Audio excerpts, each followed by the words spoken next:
नमस्ते फ्रेंड्स, कैसे हैं आप लोग। स्वागत करती हूं आपका हमारे चैनल वेब क्रिएशन में। आशा करती हूं आप लोग बहुत ही अच्छे होंगे। तो रोज़ की तरह कुछ यूजफुल टिप्स एंड ट्रिक्स लेकर आई हूं जो आपके कामों को आसान कर देगा और साथ के साथ समय की भी बचत होगी। वीडियो अगर थोड़ा भी इंफॉर्मेटिव लगे तो वीडियो को एक लाइक कीजिएगा और अपने फैमिली फ्रेंड्स में शेयर कीजिएगा। अगर आप पहली बार हमारे चैनल पर आए हैं तो चैनल को सब्सक्राइब कीजिएगा, बेल बटन पर ज़रूर क्लिक कीजिएगा ताकि आने वाली वीडियो की नोटिफिकेशन आप लोगों को मिलती रहे। तो चलिए वीडियो को शुरू करते हैं। तो जो आज का सबसे पहला टिप्स है वो इस तरीके की दाल से है। तो हम लोग जब भी राशन लेकर आते हैं तो पूरे महीने का राशन इकट्ठा ही लेकर आते हैं और दाल को जब हम लोग स्टोर करके रखते हैं तो आपने देखा होगा कि इसमें कीड़े भी लग जाते हैं और कभी कभी जाले भी पड़ने लगते हैं।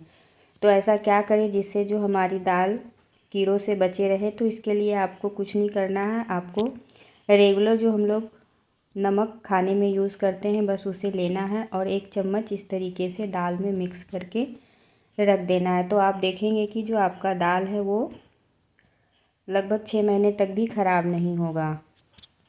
अपने दालों को कीड़े से बचाने के लिए आप इस ट्रिक को ज़रूर फॉलो करें। तो चलिए अब देखते हैं हमारा अगला ट्रिक। तो अगला ट्रिक जो है इस तरीके की आलू जो अभी मार्केट में नए आ रहे हैं, इसके जो छिलके होते हैं वो काफ़ी बारीक होते हैं, बहुत ही पतले होते हैं। अगर हम इसे पिलर से छीलते हैं तो आपने देखा होगा छिलका बहुत मोटा सा निकल जाता है और छिलके के साथ इसका गूदा भी निकल जाता है। तो इस तरीके के आलू को छीलने के लिए आप जो हमारे घर में झाड़ा होता है उसका यूज़ कर सकते हैं। छनौटे को उल्टा करके आप इस तरीके से घिसेंगे तो जो आलू है वो बहुत ही आसानी से छिल जाएंगे। कभी कभी हमारे घर में प्रोग्राम वगैरह होता है, कोई फंक्शन होता है तो ऐसा होता है कि हमें इकट्ठे बहुत सारे आलू छिलने होते हैं। तो उस परिस्थिति में आप इस ट्रिक को यूज़ कर सकते हैं। अगर आपके पास एक ही पीलर हो तो इस तरीके से आप फटाफट से आलू 2-3 जने मिलके भी छील सकते हैं। देखिए जब हमने इस छनौटे से आलू को छीला है तो छिलका कितना ही बारीक सा निकला है।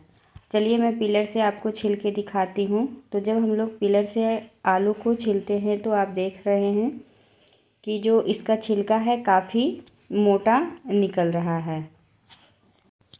ये जो नए आलू होते हैं ना, इनके छिलके बहुत ही पतले होते हैं तो इस तरीके से आलू का गूदा भी निकल जाता है। तो आलू छीलने में इस तरीके से आप छनौटे का इस्तेमाल कर सकते हैं।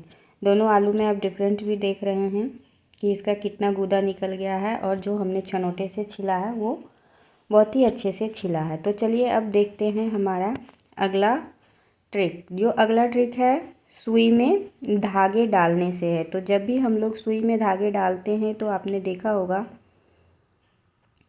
कि जिनकी आंखें थोड़ा कमज़ोर होती है या फिर बुज़ुर्ग होते हैं तो उन्हें सुई में जो धागा डालना होता है ना वो बहुत ही बड़ा महाभारत हो जाता है उनके लिए। तो आज मैं आप लोगों के साथ एक ऐसा ट्रिक शेयर करूंगी जिससे आप बहुत ही आसानी से कितना भी बारीक सुई क्यों ना हो आप उसमें धागा डाल सकते हैं। तो सुई में धागा डालने के लिए हमें इस तरीके की जो हमारे घर में बिंदी पड़ी होती है आज हम लोग इसका इस्तेमाल करेंगे। तो चलिए मैं बता देती हूँ आप किस तरीके से बिंदी का इस्तेमाल करके बहुत ही आसानी से सुई में धागे को डाल सकते हैं। तो इसके लिए हमें झाड़ू का एक तिनका ले लेना है, क्योंकि जो झाड़ू का तिनका होता है फुल झाड़ू का वो बहुत ही बारीक होता है। तो उसका एक आपको इस तरीके से तिनका लेकर और इस तरीके से फ़ोल्ड कर लेना है जैसा कि आप वीडियो में देख रहे हैं। बस इस तरीके से फ़ोल्ड करने के बाद हमें अब इसके ऊपर बिंदी का इस्तेमाल करना है। तो इसके लिए हमें 2 बिंदी की ज़रूरत पड़ेगी। तो मैं थोड़े बड़े साइज़ की जो बिंदी है वो ले लूँगी। अब क्या करना है, बिंदी के ऊपर जो हमने झाड़ू का जो यू शेप में तैयार किया है उसे इस तरीके से लगा दूँगी। तो झाड़ू का जो ये तिनका है बहुत अच्छे से बिंदी में चिपक जाएगा। उसके बाद एक और बिंदी लेकर उसके ऊपर मैं इस तरीके से अच्छे से चिपका दूंगी। तो आप देखेंगे कि एक बहुत ही अच्छा सा टूल बनकर तैयार हो गया है। अब इसकी मदद से हम लोग बारीक से बारीक सुई में भी बहुत ही आसानी से धागे को डाल सकते हैं। तो जिनकी आंखें कमज़ोर होगी वो भी इस टूल की हेल्प से आसानी से बारीक सुई में धागे डाल देंगे। तो ये जो झाड़ू का तिनका है इसे सुई के छेद में इस तरीके से डालकर उसके बाद आप झाड़ू के तिनके का जो यू शेप है उसमें धागा को डालकर और बहुत ही आसानी से खींच दे, और ये बहुत आसानी से खींच भी जाएगा और जो धागा है वो सुई में आ जाएगा। तो इस टूल की हेल्प से सुई में धागे डालना बहुत ही आसान हो जाता है। तो आप भी अगर सिलाई करते हैं तो इस तरीके का टूल बनाकर आप रख लें।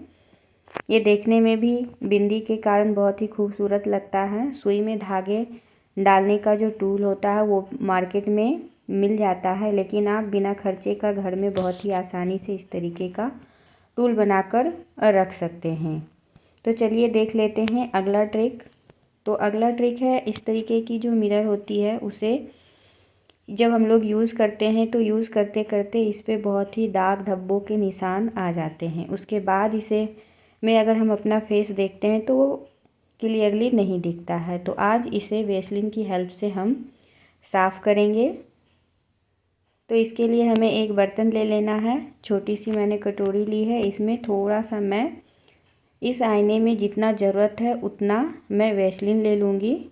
अगर बड़ा मिरर को साफ़ करना है तो आपको थोड़ा ज़्यादा क्वांटिटी में लेना है। उसके बाद हमें ये जो वाइट वाला कोलगेट होता है, पेस्ट होता है, उसे ले लेना है।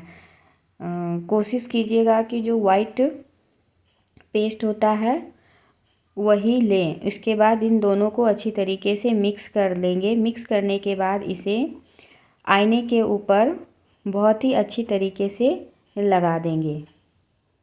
जैसा कि आप वीडियो में देख रहे हैं, इस तरीके से पूरे आईने पर हम इस पेस्ट को फैला देंगे और लगाने के बाद इसे लगभग 5 मिनट के लिए छोड़ देंगे।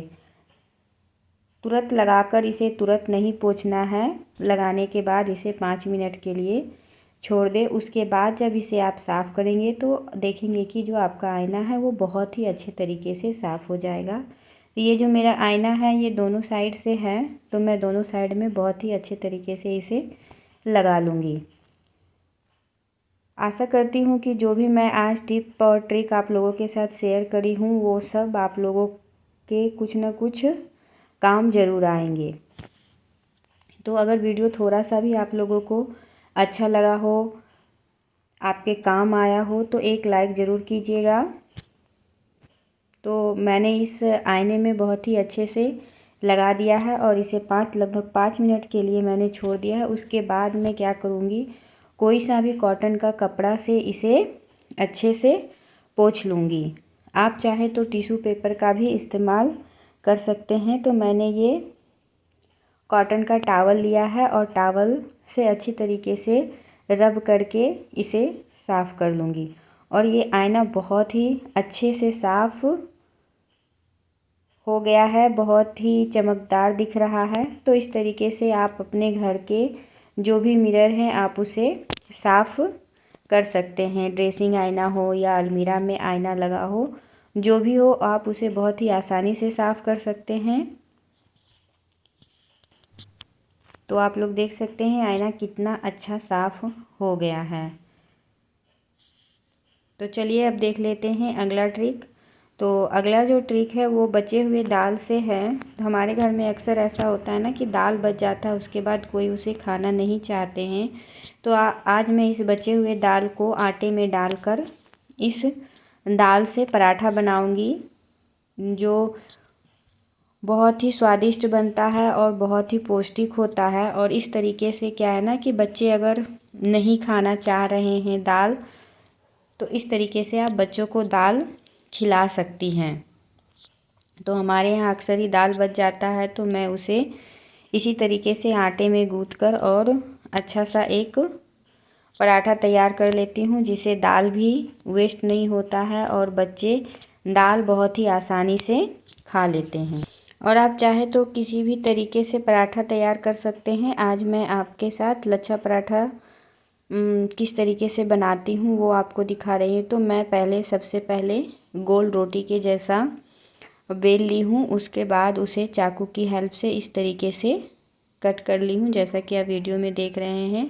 तो ये बहुत ही आसानी से कट हो जाता है। उसके बाद इन सारे जो कट हैं इनको इकट्ठा कर लूँगी थोड़ा सा सूखा हुआ आटा डालकर, ताकि जब मैं लच्छा पराठा बनाऊँ तो बहुत अच्छी तरीके से खुल जाए।